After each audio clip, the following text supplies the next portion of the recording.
Voilà, alors bonjour à tous, en présentiel et en distanciel. Bon, je ne présente pas Hélène, hein,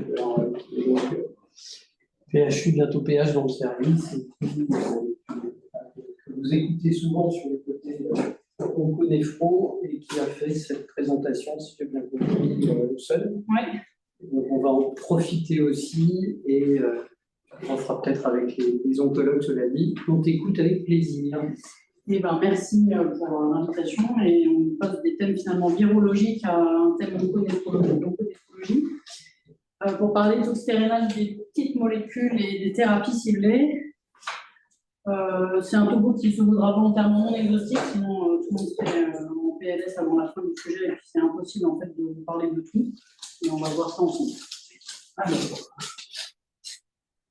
Je vais mettre peut-être Jacques en plus petit, parce que si j'avais sur tes diapos, voilà. Alors finalement, pourquoi est-ce qu'on parle de thérapie ciblée de petites molécules? L'objectif, c'est de cibler les voies de croissance et de survie tumorale. Alors, quand ça a été décrit initialement, on est dans les années 2000, il y a 6 caractéristiques de la cellule tumorale. Vous voyez, on connaît bien l'induction d'angiogénèse, la réplication immortelle, la capacité à résister à la mort cellulaire, de maintenir des signaux de prolifération, d'échapper aux facteurs inhibiteurs et puis d'envahissement et de dissémination métastatique. Et en fait, historiquement, la première thérapie ciblée, c'était le tamoxifène qui a été développé dans les années 70, donc il y a un antirécepteur des oestrogènes. Ensuite, il y a eu le rituximab en 97, qu'on connaît bien. Le trastuzumab, un anti-HER2 en 98, et finalement la première thérapie avec un ciblage moléculaire, c'est un inhibiteur de BCR-ABL1, donc le Glivec, imatinib, qui avait été autorisé donc, en 2001 dans le traitement de la LMC. Et finalement, de ces 6 caractéristiques de la cellule tumorale, la science avançant, on est passé à 10 caractéristiques 10 ans plus tard par le même auteur, et vous voyez que se sont ajoutées à ces capacités de la cellule des capacités à déréguler le métabolisme cellulaire, l'instabilité génomique et l'acquisition de mutations, l'échappement à la réponse immunitaire, et ça c'est tout ce que sous-tend l'immunothérapie dont nous ne parlerons pas aujourd'hui, et puis l'inflammation et le micro-environnement tumoral. Et donc en fait, ces 10 caractéristiques de la cellule tumorale, elles sont sous-tendues par un certain nombre de voies de signalisation, dont il y a 20 familles de récepteurs tyrosine kinase transmembranaires qui ont été décrites. Que vous voyez ici, la liste est longue, et il n'y a pas que des récepteurs transmembranaires, il y a aussi en fait des molécules qui sont des tyrosine kinases cytoplasmiques, et toutes celles qui apparaissent en gras, c'est des molécules qui sont impliquées dans les voies de croissance et de survie tumorale. Ouais.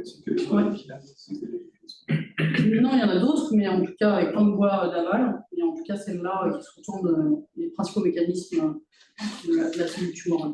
Et donc du coup, on arrive à ce type de développement exponentiel. Là, vous voyez le nombre de molécules qui a été approuvé au cours des ans. Et en fait, en rouge et en jaune, vous voyez tout ce qui est thérapie ciblée. On se rend bien compte que sur les dernières années, c'est vraiment cette croissance exponentielle qui aboutit à une multiplication des autorisations mises sur le marché. Vous voyez en bas que la petite courbe qui est bleue, là, qui sont les chimiothérapies standards, il y en a franchement peu qui sont développées, alors que tout ce qui est thérapie ciblée, c'est exponentiel. On est à peu près à 60 molécules autorisées par an.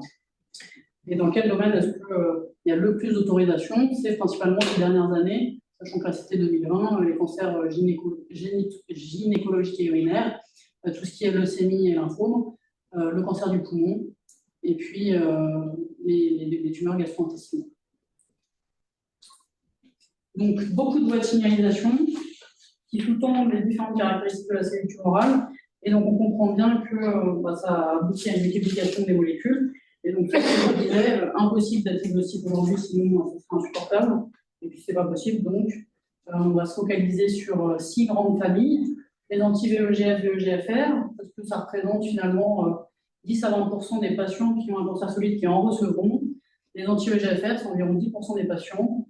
J'ai pris aussi j'ai saisi l'opportunité de vous parler des anti-ALK, même si ça représente que 1% des cancers, parce que c'est beaucoup de patients qui ont un cancer du poumon qui vont recevoir ces traitements. Et puis les petites molécules qui sont les anti-BRAF, les anti-MEC, c'est 10% des patients qui ont un cancer qui en recevront. Les anti-PARP, 5%, et les anti-CDK4, CDK6, 10% des cancers.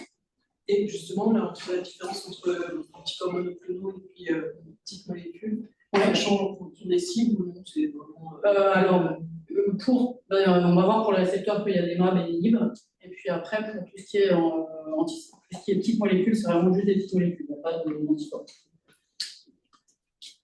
Alors, on commence par les anti-VEGF et VEGFR. Donc, finalement, il y a différents types de molécules.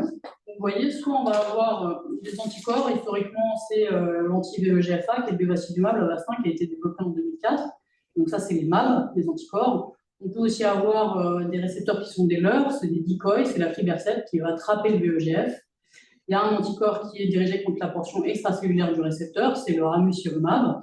Et puis, il y a toute une série de petites molécules, tyrosine kinase, qui vont agir sur la portion intracellulaire du récepteur et inhiber les voies d'aval, qui sont les voies PI3 kinase, RAS, MEK. Et donc, vous voyez que la liste, initialement, c'était le sorafenib et le sunitinib, et la liste est longue, elle ne fait que s'allonger.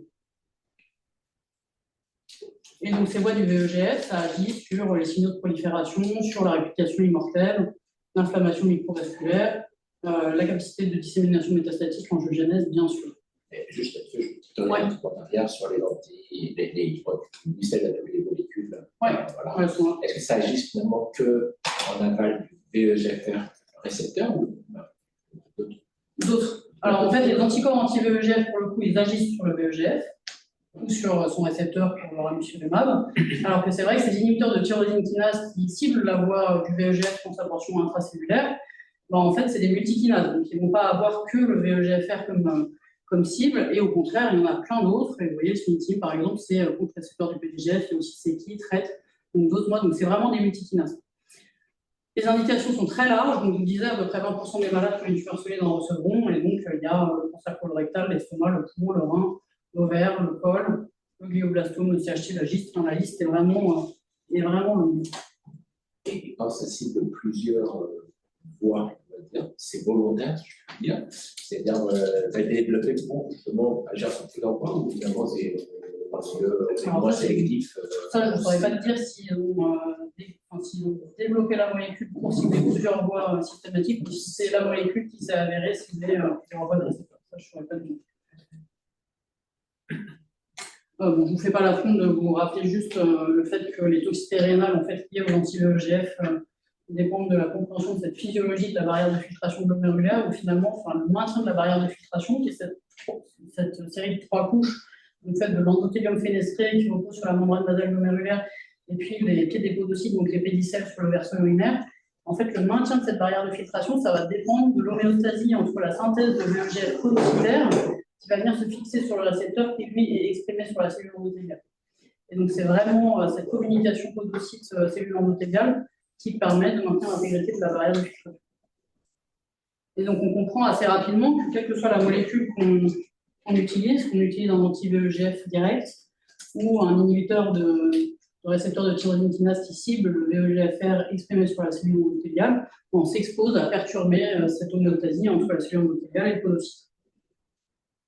Alors, quelle est la toxicité des anti-VEGF, VEGFR? C'est une néphrotoxicité qui est classe dépendante, dose dépendante et additive. Les manifestations les plus fréquentes, il y a l'hypertension artérielle, c'est 20 à 70% des patients. Ici, c'est une série qui reprenait les 57 essais contrôlés publiés, donc une méta-analyse avec 35 000 malades. Il y avait 28% d'hypertension artérielle, 9% avec une HTA grade 3 et 1% des malades allaient avoir un arrêt de traitement à cause de cette HTA. Quand on regarde les inhibiteurs de tyrosine kinase, ça dépend de la molécule, c'est 20 à 50% des patients. C'est quand même fréquent. Ici, dans cette série, vous pouvez regarder les facteurs de risque de développer une HTA dans la première année après l'introduction des anti-VEGF. Donc, il y avait 2500 patients qui avaient une HTA, qui étaient inclus dans l'étude pour l'HTA, pardon. 23% d'entre eux allaient développer une HTA de grade 3, qui survenait dans un délai médian de 3 à 4 mois après l'introduction du traitement. Et quand on regardait les principaux facteurs de risque de développer donc, une HTA dans la première année, c'était le fait d'être une femme âgée de plus de 70 ans, qui avait une HTA préexistante, un cancer gynécologique ou urologique, et qui recevait plutôt un anti-VEGF qu'un inhibiteur de tyrosine kinase. Ensuite, on voit apparaître des protéinuries qui sont glomérulaires, 20 à 60% des patients, et ça peut aller jusqu'au... Si tu ne développes pas d'hypertension sous-ordonnée, en fait, il ne se passe rien pendant X années, puis à un moment donné, c'est... S'il ne développe pas d'hypertension tout de suite, en gros, tu peux être tranquille, ou je sais pas. Est-ce que alors, quels sont les facteurs de risque de faire une HTA plutôt à distance? Ça, je ne pourrais pas te dire non plus. C'est vrai qu'il y en a qui... Parce que la proportion des patients qui font l'HTA la première année, c'est 25%. Ouais.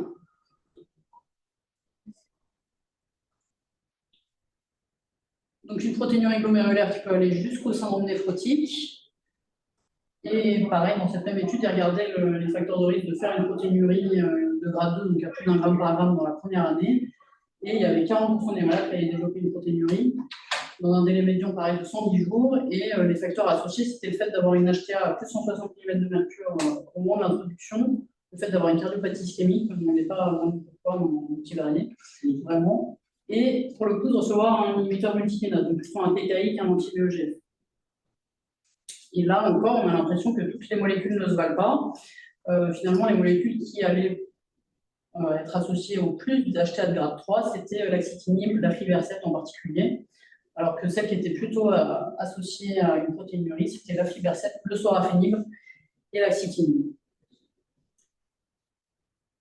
Alors, on a des tableaux avec des insuffisances rénales aiguës et des tableaux de microangiopathie thrombotique. Donc, il faut savoir qu'il y a à peu près un malade sur deux qui aura uniquement de la microangiopathie thrombotique intrarénale, d'accord, sans signe d'hémolyse périphérique. Donc, c'est des malades à qui il ne faut pas oublier de proposer une biopsie rénale. Il y a des tableaux de podocytopathie, dont des LGM et des HSF. Et puis, il y a des cas décrits de déflux interstitiels sous l'inhibiteur de tyrosine kinase. Si on prend cette série qui, à ce jour, reste la plus grande, qui est 100 patients décrits par Hassan Izzedine en 2014, qui étaient adressés pour acheter la protéinurie ou insuffisance rénale et qui allaient avoir une biopsie rénale, sur une série donc, entre 2006 et 2013, pardon. Il avait une série de patients qui étaient 58% de femmes, avec l'âge médian de 60 ans, surtout caucasiens, qui avaient un cancer du rein, de l'ovaire ou du sein. Et en fait, la néphrotoxicité survenait dans un délai de 7 mois après l'introduction du traitement. Et sur la cohorte, globalement, 3/4 des patients étaient hypertendus et tous avaient une protéinurie. Et en fait, quand on analysait histologiquement les biopsies de ces patients, on avait vraiment deux patterns. Le premier, c'était de la microangiopathie thrombotique. Et ce qui était intéressant de noter, c'est que ces patients, ils avaient en particulier des anti-VEGF, donc soit le bevacizumab, soit un VEGF TRAP, alors que ceux qui allaient développer des tableaux de podocytopathie, c'était ceux qui avaient des inhibiteurs de tyrosine kinase, sunitinib, sorafenib ou autres. Et donc, suite à ça, finalement, on a probablement deux types de toxicité. La toxicité des anti-VEGF ligands, qui va être principalement un dommage endothélial, avec un tableau de microangiopathie thrombotique, alors que la toxicité d'anti-tyrosine kinase, c'est plutôt un dommage podocytaire, avec des tableaux donc, de podocytopathie, LGM et HSF. Là, tu montres qu'il y a un récepteur de VEGF sur le podocyte. Le récepteur 2 là. Oui, alors c'est vrai qu'il est un peu exprimé partout. Et donc, parce que ta question. Non. Parce que c'est pas une toxicité de. Donc, on peut imaginer que ça ne touche pas le podocyte dans le premier cas, l'inhibition du VEGF, tout simplement parce que ça ne passe pas la barrière, ou on n'arrive pas jusqu'au récepteur.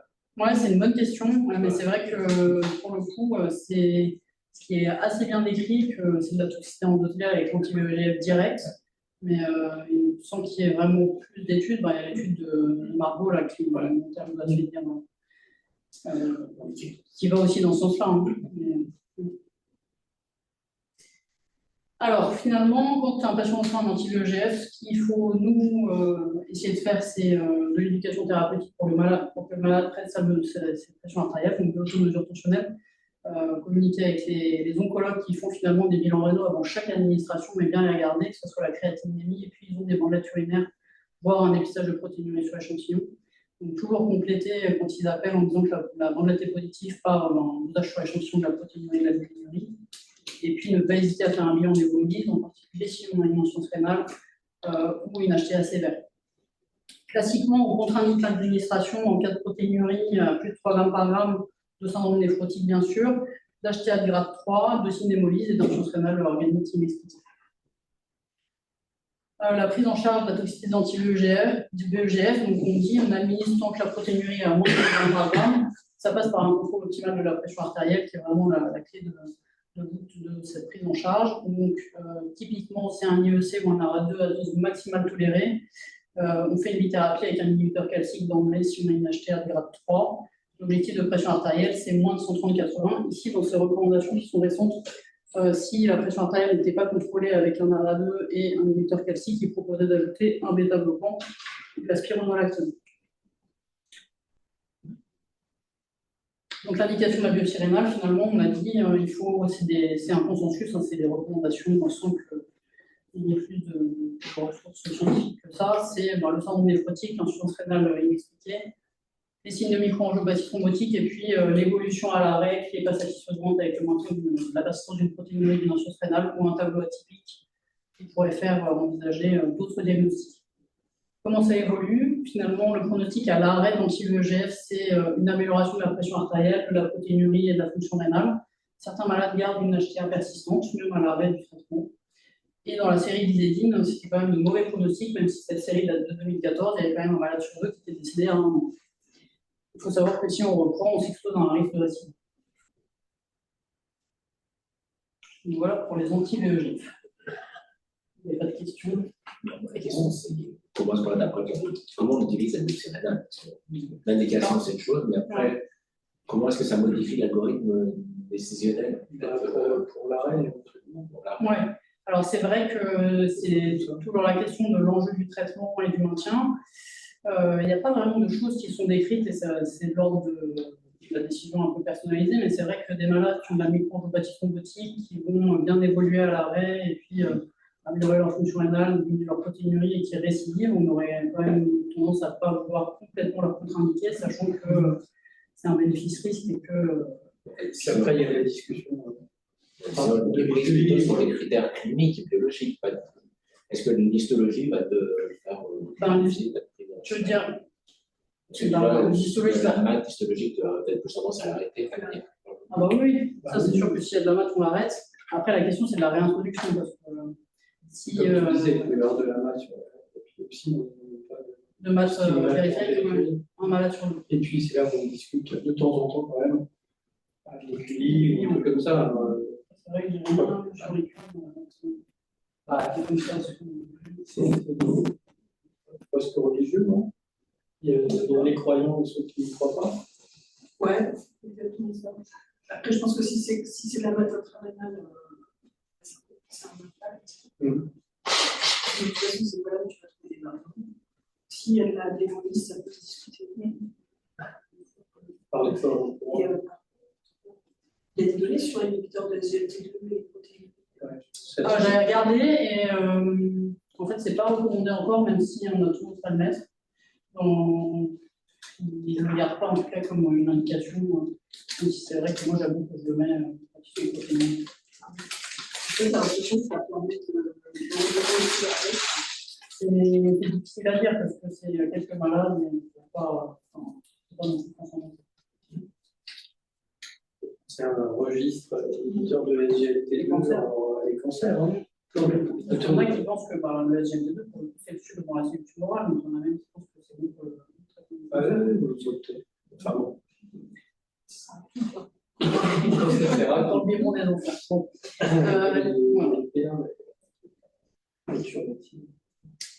Alors, les anti-EGFR. Donc là aussi, on va avoir des MAB et des NIB, donc les anticorps qui sont dirigés contre la portion extracellulaire du récepteur, c'est historiquement le cetuximab, puis le panitumumab et le nicitumumab, et puis ont été développés, pareil, des petites molécules qui agissent sur la portion intracellulaire du récepteur et qui sont des multikinases, qui vont être, il y a maintenant 4 générations, un inhibiteur de tyrosine kinase dirigé contre le GFR. Historiquement, c'est le gefitinib. Ensuite, il y a eu l'afatinib en deuxième ligne à partir de 2013. La troisième génération, la tête de pont, ça reste l'osimertinib, qui est indiqué en première ligne des cancers bronchopulmonaires EGFR mutés. Et puis, il y a toute une série de quatrième génération de TKI multikinase en cours de développement. Et vous voyez que la voie de l'EGF, ça agit aussi sur la prolifération cellulaire, le métabolisme, la résistance à la mort cellulaire, l'invasion métastatique, l'angiogénèse. Donc on a dit des MAB et puis des NIB, et dont les indications principales sont le carcinome épidermoïde, donc colorectal, le poumon, l'ORL, le sein, le pancréas. Donc là aussi des indications assez larges. Parmi les principales toxicités rénales, celle qui est connue, c'est l'hypomagnésémie, qui est donc fréquente, 50 à 90% des patients, et qui est liée en fait à une inhibition du récepteur TRPM6, donc au magnésium, qui est exprimé au niveau du tube contourné distal. Et en fait, en physiologie, le GF, quand il fixe le GFR, il va permettre la translocation de ce transporteur du magnésium à la membrane apicale et puis une réabsorption du magnésium vers le pôle basolatéral. Donc on comprend assez bien que quand on inhibe, cette GFR, on va rendre imperméable le canal collecteur au magnésium, et donc on a une perte rénale de magnésium, l'hypomagnésémie, et s'ensuit l'hypokaliémie, l'hypocalcémie associée. Ici, c'est un registre de pharmacovigilance, c'est quand on s'intéressait finalement à la fréquence de ces hypomagnésémies, là, c'était plutôt 17 à 50% des malades, et c'est juste sous cetuximab, là où l'hypocalcémie et l'hypocalémie sont franchement moins fréquentes. Les facteurs de risque de développer une hypomagnésémie sous anti-EGFR, c'est une traitement prolongé, typiquement plus de 6 mois, le fait d'être plus âgé au diagnostic et d'avoir une magnésémie plus basse initialement. Ça évolue plutôt favorablement à l'arrêt. On dit qu'il y a une réversibilité, alors qu'elle n'est pas toujours complète. Il y a au moins une amélioration dans le délai de 4 à 6 semaines après l'arrêt du traitement. Et donc, on propose aux oncologues de surveiller la magnésémie. Quid de l'insuffisance rénale? Là, c'est la base de pharmacovigilance de l'OMS. Donc, c'est 130 pays qui déclarent, 25 millions d'effets secondaires déclarés depuis 1968. Et quand on s'intéresse aux anti-EGFR, il y avait 1000 cas décrits de ces 130 pays. C'était des malades qui avaient 68 ans d'âge médian, qui étaient à 60% de et les effets secondaires étaient considérés comme sérieux pour la quasi-totalité d'entre eux. Et quand on s'intéressait aux mots-clés associés aux déclarations pharmacovigilantes, c'était vraiment l'insuffisance rénale aiguë ou la dysfonction rénale. Et ce qui était noté, c'est que toutes les molécules ne donnaient pas autant de risque d'insuffisance rénale aiguë ou d'atteinte rénale. Mais ce qui était aussi noté dans ce papier-là, c'est qu'il y avait beaucoup d'atteintes digestives associées parce que ça donne des diarrhées, en fait, les anti-EGFR.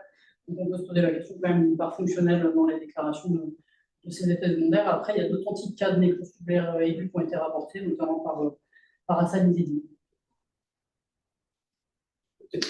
Des rameaux de ce qu'avait fait Pierre Louis, en fait, au labo, parce qu'en fait, elle avait montré, notamment papier principe, une fois que la GFR est importante pour la création du croissant, Ouais. en fait, du croissant, et effectivement, quand on essayé chez Primate de créer une GNRP et de donner d'un anti-GFR, il y avait plein de nécroses tubulaires. On avait dit qu'ils avaient arrêté de vite faire parce qu'ils s'étaient rendu compte que ça protège peut-être que le mérume, mais c'était pas très bon pour le tubule, en fait. C'est même étonnant. Je ne sais pas s'il a publié ces données-là. Je ne les ai pas vues, ces données-là. En tout cas, il y a des cas de nécrose tubulaire aiguë. J'avais enlevé la dépôt sur le dimertinib, la question qu'on posait hier au staff. En fait, il y a une méta-analyse chinoise, ils reprennent une revue rétrospective où ils reprennent 1000 malades qui avaient le dimertinib.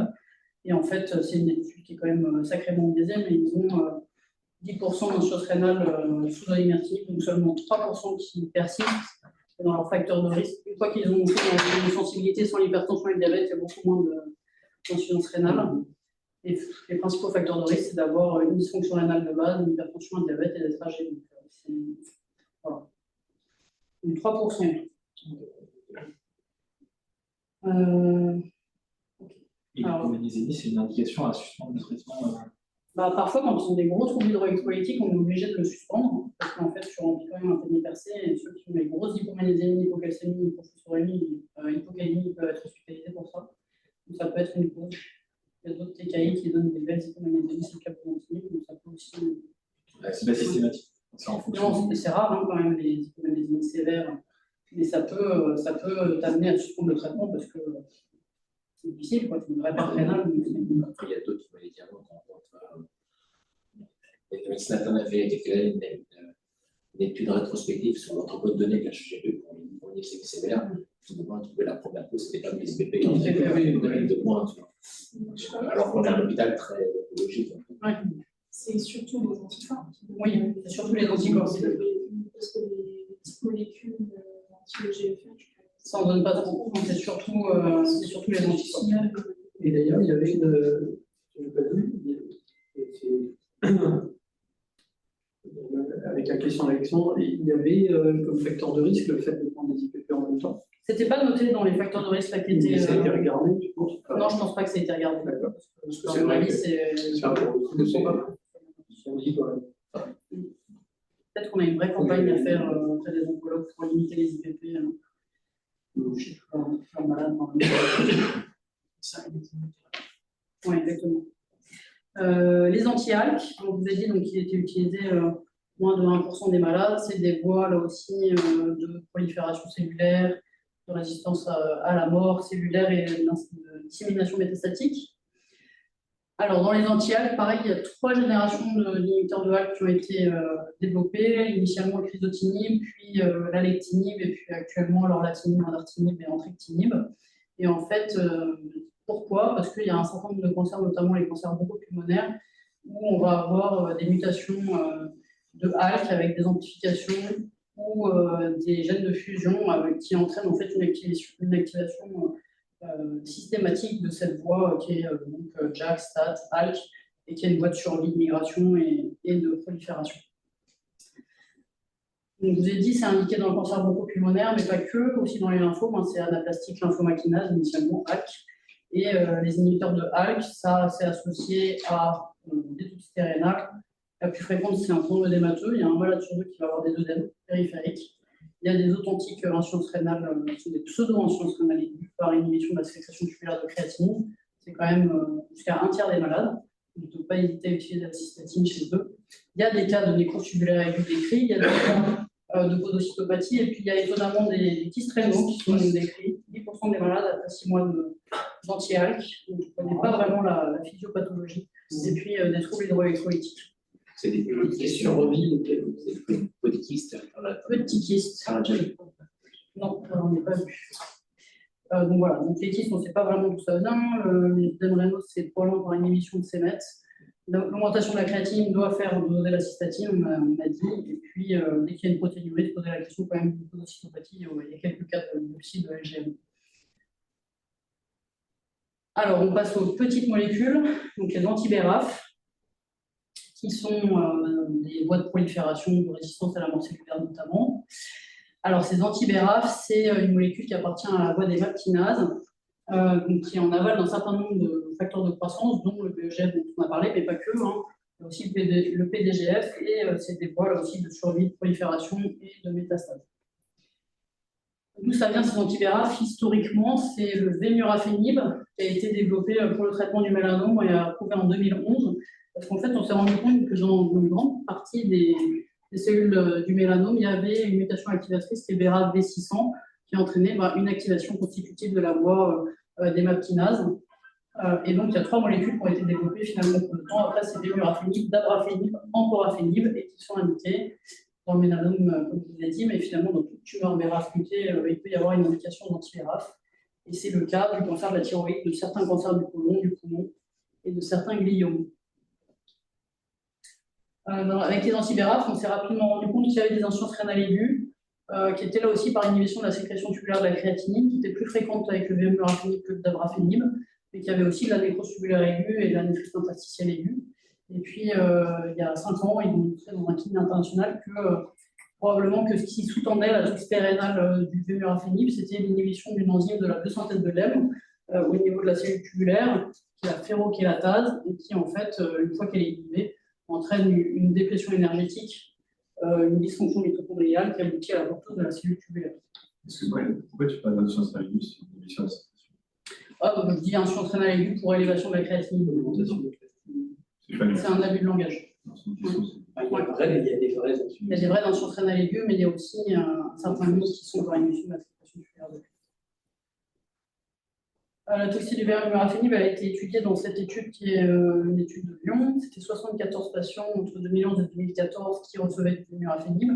Et il y avait 60% des patients qui allaient présenter une insuffisance rénale aiguë, donc une élévation de la créatinine, qui était plutôt légère, parce que 90% d'entre eux étaient un cas niveau 1, et qui survenait précocement dans les 3 premiers mois pour 2 tiers des malades. Et ici, on voit donc l'élévation de la créatinine à l'introduction du vemurafenib qui se stabilise, et puis une récupération à l'arrêt chez 80% des malades dans les 3 mois après arrêt. Il y avait 2 biopsies dans cette série, et c'était principalement des lésions qui étaient tubulaires, un peu de fibrose interstitielle en particulier. Après les études, ouais. C'est plutôt proximal, distal. Ouais. Enfin bon, non, c'est juste pas. Enfin, c'est difficile de dire pour c'est juste impossible. mais on ne connaît pas la pathologie. Après, les anti-BRAF ont été développés les anti-MEC, c'est la molécule qui est juste en aval, parce qu'on s'est rendu compte que finalement, au bout de quelques mois d'utilisation, les cellules avaient échappé et des résistances à ces anti-BRAF, et donc il y a eu 3 molécules, 4 même, qui ont été développées, le binimétinib, le cobimétinib et le tramétinib. Et quand on regarde la toxicité de ces molécules, ici c'est le registre de la FDA, là aussi de pharmacovigilance, il y avait 132 insuffisances rénales aiguës sous bémurafénib et 13 d'abrafénib. C'est des études qui datent que de 2015. Et en fait, en vie réelle, quand on regardait le risque de développer une insuffisance rénale selon la molécule reçue, elles n'étaient pas équivalentes. Et c'était en particulier plus fréquent avec le cobumetinib, qui est un anti-MEC, avec 4 fois plus de risque de faire une insuffisance rénale. Le bémurafénib arrivait en deuxième position, donc x3, et le dabrafénib et le trametinib un peu moins. C'est du rapide, c'est dans quel pourcentage Des malades, là c'est juste des données de pharmacovigilance. On n'a pas le. On n'a pas les dénominateurs. Non, mais je. Ok. Et pareil, Cécile Thomas a étudié l'association anti-BRAF-anti-MEC à Lyon, donc 38 malades qui recevaient une combothérapie bémurafénib cobumetinib. Il y avait finalement que 24% d'insuffisance rénale aiguë, qui étaient surtout des cas niveau 1. Là aussi, dans le premier trimestre après introduction, ce qu'elle trouvait, c'est que une meilleure fonction rénale avant traitement était associée à la survenue d'une insuffisance rénale aiguë. Et qu'en revanche, il y avait finalement moins d'insuffisance rénale aiguë quand il y avait la combothérapie que quand il y avait juste le bémurafénib seulement, sans qu'on sache vraiment. Et là, c'est peut-être à faire plutôt de la VRM, l'insuffisance rénale. VRM, une élévation de la créatinine ou pas. Parce que c'est finalement juste de l'inhibition de la sécrétion tubulaire. Alors, avec le bémurafénib, c'est ce qui a été montré pour le coup. Et là, ce n'était pas fait pour moi. D'accord. C'est pas. Non, on ne sait pas très bien. Et là, il n'y avait pas de biopsie dans cette série-là. Ouais, quand tu vois comme facteur de risque meilleure fonction rénale après le traitement, ça veut dire que si tu passes de 40 à 60, Donc c'est considéré qu'elle a été bonne. C'est souvent associé, c'est maintenant, ils ne mettent plus du tout juste le. En tout cas, dans le mélanome, ils ne le mettent plus en monothérapie, c'est la monothérapie. Ouais. Et puis pour les autres cancers qui sont BRAF mutés, pour le coup, on peut avoir juste un entorafénib seul dans le cancer du côlon, sans anti-MEC. Les anti-PARP. Donc, PARP, c'est la polyadépérylose polymérase 1. Donc, ça fait appel à des vieux souvenirs de première année. Donc, c'est le système de réparation de l'ADN. Donc, l'objectif de ces anti-PARP, c'est d'inhiber cette enzyme. Ça marche particulièrement bien pour les tumeurs qui sont BRCA mutées, parce que les tumeurs qui sont BRCA mutées, elles ont une instabilité génique. Et donc, le fait d'inhiber le système de réparation de l'ADN, ça va promouvoir l'apoptose de la cellule tumorale. Donc, les indications particulières de ces anti-PARP, c'est les tumeurs BRAF mutées, en particulier le sein, l'ovaire, mais il y a aussi le pancréas et la prostate. Il y a 3 molécules qui ont été développées, l'olaparib, le becaparib et le niraparib. Et d'emblée, quand ces molécules elles ont été développées, on s'est rendu compte qu'il y avait une élévation de la créatinine.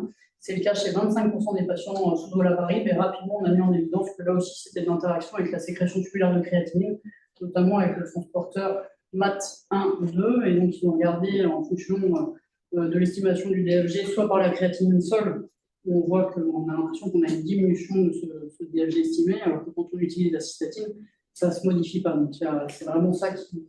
En tout cas, chez ces malades-là, il ne faut pas hésiter à utiliser la cystatine. C'est une question que d'avoir à la fin, compte tenu et de la nutrition, et de la perte musculaire, et de tous ces phénomènes. Voilà, il faudrait faire à tous. C'est assez dans les recommandations finalement de la Société d'onconéphro, où ils disent que le meilleur estimateur chez ces malades-là, c'est de faire un DFG estimé cystatine créate. Dès qu'on a un doute pour l'adaptation, même des chimiothérapies, il ne faut pas hésiter à faire un DFG mesuré, si on peut. Nous, on avait repris une petite série où il y avait 16 patients ici à la FGP sous niraparib, qui étaient des malades qui avaient un cancer de l'ovaire métastatique, 72 ans au diagnostic, qui étaient en moyenne en 3e ligne de traitement. Et en fait, ce qu'on observait, c'est qu'on allait avoir une diminution de l'ordre de 30% du débit de filtration glomérulaire à l'introduction du niraparib. Et après, quand on s'intéressait éventuellement à... Tu veux donner ton téléphone, peut-être? C'est comme tu veux, non, je ne répondrai pas. Quand on s'intéressait à l'inhibition de la sécrétion tubulaire de la créatinine, c'est des malades qui étaient passés en physiologie, il n'y en avait pas. Donc on n'était pas dans le même cadre que pour l'olaparib. C'était des insuffisances rénales globalement nues, il n'y avait pas d'anomalie du sédiment. Il y en avait pas mal qui avaient une hypomagnésémie, mais beaucoup avaient reçu des sels de platine précédemment. Et en fait, on a eu 2 ou 3 biopsies et il n'y avait pas vraiment de lésions majeures, il y avait du dommage tubulaire principalement. Et ce qu'on avait observé aussi, c'est que quand on arrêtait, il y avait une récupération de la fonction rénale qui n'était pas systématique et pas chez tout le monde, et que quand on réintroduisait, ça rebaissait à nouveau. Et donc l'hypothèse qu'on avait formulée à défaut de mieux, c'était peut-être une interaction avec l'hémodynamique rénale glomérulaire, même si on n'a jamais pu le prouver.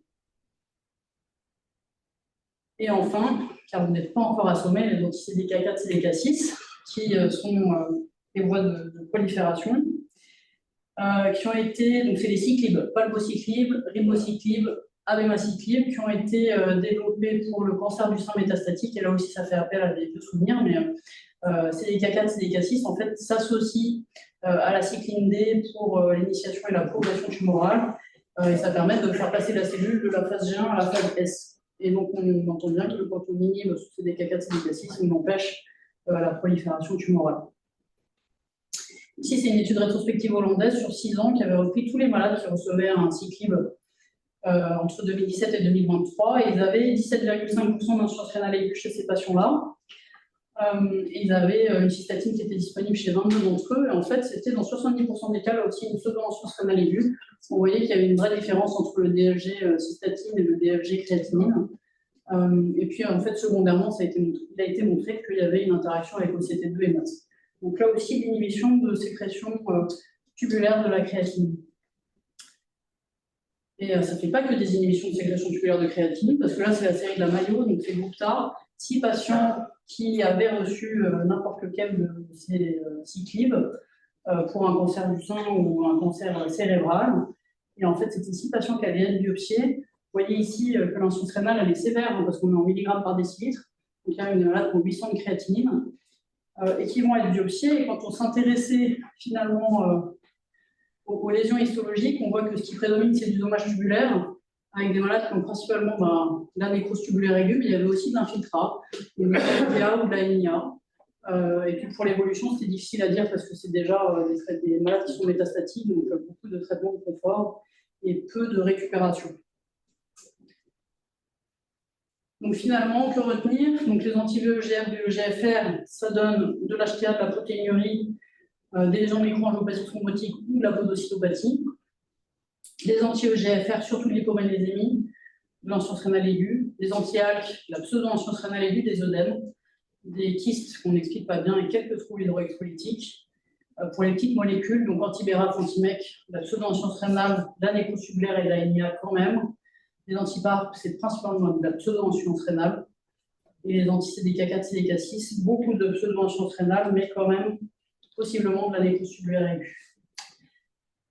Donc voilà, j'espère que je vous aurai convaincu de la multiplicité de ces molécules et de ces voies de signalisation sans avoir été exhaustive, et que finalement, ça nous expose à beaucoup plus de toxicité, dont une toxicité rénale qui n'est pas si peu fréquente que ça finalement.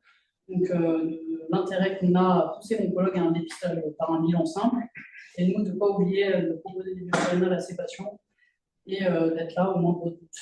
Voilà, sachant que la conclusion, c'est que c'est de la médecine personnalisée au final, chacun de ces patients. Merci de votre attention. C'est très digeste. Par rapport, mais non, mais c'est pas. Ça, c'est 83 000. Tant mieux pour. Ça va vite, hein, par contre. Vous avez des questions? J'ai deux questions. Vous avez des questions? Des commentaires? J'ai une question dans les take-home message. Moi, vous savez bien que j'aime ça, mais je pense que la cystatine, compte tenu du prix de chacune de ces molécules, du prix tant que tel, et puis du prix humain, s'il y a une pseudo-insuffisance rénale, j'ai du mal à comprendre pourquoi est-ce que. Enfin voilà. Je veux bien que ça soit la juste prescription, ce qui me paraît logique, mais ça me paraît être majeur. Enfin, tu vois, si c'est sûr qu'il y a des vraies indications, on en a parlé de base. Je pense que pour bien estimer la fonction rénale de ces malades-là, ça a un intérêt. Et dans ces molécules, je pense que oui, dès qu'on a une élévation de la créatine, ça vaut le coup. Une cystatine. Alors j'en avais discuté avec ceux qui étaient au début d'onco-gériatrie, et en fait, vraiment, il y a des endroits où la cystatine, c'est inexistant, quoi. Ça n'existe pas. Je pense qu'ils ne connaissent pas, mais ils ont tellement de choses. Je les ai bien de se rappeler de tous les protocoles possibles de l'original, évidemment. Donc voilà. Deuxième point, parce que j'ai vu que pour les anti-CDK, alors c'est vrai que nous on en connaît bien un, mais c'était CDK, c'est la RAPA ou les Veronimus, quoi. Donc, ça ressemble un tout petit peu Ouais, à ce genre de choses. Et ça m'emmène à la troisième question. Pour tout ce qui est immunoallergique, niet, j'allais dire, est-ce qu'il y a une idée malgré tout d'adaptation thérapeutique, posologique, je veux dire? De ces Ouais, molécules, est-ce que ça a été regardé? Est-ce que ça peut servir à quelque chose? Parce qu'on se de pose- réduire les doses. Alors, encore une pour les fois, TKI, là, on a vu pour Monsieur X, puisqu'on est sur enregistré, donc on ne va pas en parler avec les Veronimus et le cancer avec les tumeurs endocrines, qui, 5 jours après l'arrêt, était toujours à 7 de taux des VO. Et donc, bon, on sait bien que ça peut jouer. Est-ce que ça joue sur le côté petite molécule, justement oui, sur le côté petite molécule, pareil, tout le monde ne métabolise pas pareil ces petites molécules, donc il y a des marges thérapeutiques, ils adaptent les doses. Alors, il y a une dose Ils adaptent à d'entrée. quoi? Non, mais Ils adaptent la fonction rénale. non, ils font un dosage résiduel plasmatique. Donc il y a des D'accord. objectifs, en particulier quand ils commencent à faire des toxicités, en tout cas avec le dose, pour éventuellement réduire donc, entre le cabozanti 20, 40, 80. Enfin, ça... Non, mais c'est pas tu vois, systématique. intellectuellement, je veux dire, Ouais. c'est vrai qu'on est très, parce que c'est un peu le côté néphritentiel allergique, on se dit, on arrête, point, on n'en parle plus, enfin, si j'ose dire, on essaie de le réintroduire, mais il peut y avoir une idée d'adaptation posologique avec une amélioration, je sais pas, de l'hypomagnésémie, ou, tu vois, Ouais, c'est vrai que pour ces molécules-là, en tout cas les anti-EGF, c'est une dose standard, hein. Il n'y a pas d'adaptation des MAB. C'est plutôt les TKI qui sont les éventuellement TKI, adaptés. pardon, je crois. Et les MAB, il y a Je aussi pensais à l'adaptation, que ce l'hypomagnésémie. soit l'immunothérapie, que ce soit. Mais après, souvent, ce qui compte, c'est que tu suspendes. Ouais, mais C'est une vraie on se pose à question. chaque fois la question de Ouais. dire bon, bah, c'est embêtant quand même de suspendre si c'est un traitement qui répond. Donc, On moi, suspend je pour sais pas, reprendre, hein, mais souvent, ce je connais rien. ils suspendent pour reprendre plus bas, pour essayer de s'amender de cette toxicité-là. Hein. C'est le cas pour les anti-VEGF, les petites molécules, les TKI, ça ils le font. Ils font même des schémas un peu séquentiels pour limiter l'HTA, la protéinurie, pour essayer d'être acceptable. Ça aussi, ça se voit. Et puis, oui, ils font des dosages dès qu'il y a un peu de toxicité pour être sûr qu'ils ne sont pas surexposés, parce que tous les malades ne se valent pas. J'ai bien Je compris. suis désolé d'insister, mais nous, est-ce que quand tu reçois, t'es appelé Oui. pour une toxicité rénale, est-ce que tu demandes le dosage Non. pour pouvoir. Non.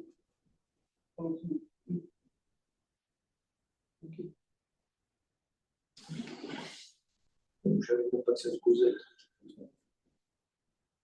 Il y a beaucoup de pseudo-AKI là, j'entends tableau, donc Ouais. je pense qu'effectivement, il faut des fois aussi rassurer les oncologues d'un décalage de 10 points de créate, ou de créate, et leur dire faites une cystatine C, c'est pas la peine de laisser perdre une chance au patient. Après, la question derrière, c'est que si c'est une vraie insuffisance rénale, s'il y a une vraie perte de fonction rénale, est-ce qu'il faut quand même continuer la chimiothérapie pour sauver la vie du patient, quitte à le mettre en dialyse? Et ça, c'est une question inhérente à toute néphrologie, et c'est pas spécifique de ces molécules. C'est ce que tu fais à chaque fois. Et on est souvent interrogé pour ce genre de patient, avec des bases à fonction rénale, si on n'a pas d'option thérapeutique, qu'est-ce qu'on fait? C'est une bonne question, et ça, c'est vrai que on en parle avec les patients, hein, ceux qui ne veulent pas du tout de la dialyse. Après, ils savent qu'ils sont probablement dans une impasse, mais ça fait vraiment partie des questions, parce que il y a plusieurs choses. Il y a la toxicité du médicament qui, s'il est poursuivi, va te mener en dialyse, mais va te tuer, ou la fonction rénale qui, finalement, s'est altérée à la faveur de plein d'événements les uns après les autres, et qui fait qu'on n'a plus les mains libres pour faire la chimiothérapie efficace. On peut aussi pousser à mettre en dialyse, mais une discussion personnalisée, c'est pas facile. Je reviens aussi sur ce que je disais sur le fait que parmi les facteurs de risque à l'étude de Lyon, c'était d'avoir une meilleure fonction rénale au départ. Je vois bien, par exemple, dans un autre domaine, pour les mucos et les choses comme ça, ils reprennent du poids, quoi. Donc, je pense qu'il faut avoir au départ une cystatine, et puis mieux savoir comme ça si c'est simplement, éventuellement, parce qu'ils se sentent mieux, qu'ils bougent plus et qu'ils ont plus de créativité. Peut-être qu'il faudrait qu'on trouve ces C'est bien que c'est un systématique. Et est-ce que tu as vu des études sortir sur des marqueurs tubulaires? Au lieu de regarder la créatinine, ce qui peut mieux, je pense, qu'il y a des médicales, je sais pas quoi dire. J'ai rien lu de récent là-dessus. Ouais. Donc, non, Pas vraiment. Bon. Eh ben, merci. Merci. Non, c'était très clair et très bien. La curiosité, est-ce que là, il t'arrive encore souvent d'ouvrir ton pédale pour regarder ce que c'est que cette molécule quand la Oui. passion arrive? Parce que moi, ça m'arrive 2 fois sur 3. C'est une molécule que Ça arrive, ouais. je ne sais pas ce que c'est en fait. Non, ça arrive. Et voilà, et Hélène a eu la gentillesse de m'envoyer, parce qu'au départ, donc, une revue récente, parce que comme ça j'ai imprimé un tableau que j'ai dans ma poche, parce que comme ça je sais à peu près. Attends, bon, c'est plus, hein. Merci. Ok, merci. Merci. Arrêtez l'enregistrement. Ah bah, tu as dû l'arrêter.